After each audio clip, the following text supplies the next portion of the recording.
jeg tænker over det, så er det meget godt, fordi så behøver jeg ikke at tage til Aarhus mere. Også fordi der er mange ting, man kan finde i IKEA, som man ikke kan finde andre steder i Aalborg. Så det er meget godt for at tage kvalitet og priser.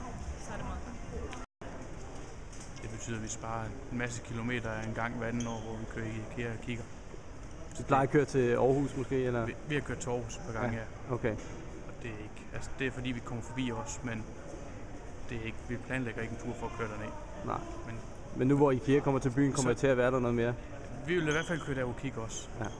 Jamen, jeg tror egentlig bare, det kommer til at betyde, at der er færre, der kører en tur til Aarhus. Jeg tror, der er rigtig mange, der har taget turen til Aarhus førhen.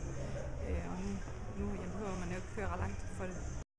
Hvad er det, der er så godt ved IKEA-varehuset? Det er billigt. Pigerne kan få mange billige ting til værelserne og billige ting til køkken og stue og ja. Jamen, der kommer flere folk til byen, og så kan man jo håbe på, at de rykker længere ind i byen og ser på byen derinde også, ikke? Og, altså rent pengemæssigt ligger nogle penge der også, hvis det er det, ikke? Det er jo herligt med IKEA, herligt. Ja. Så du glæder dig? Meget.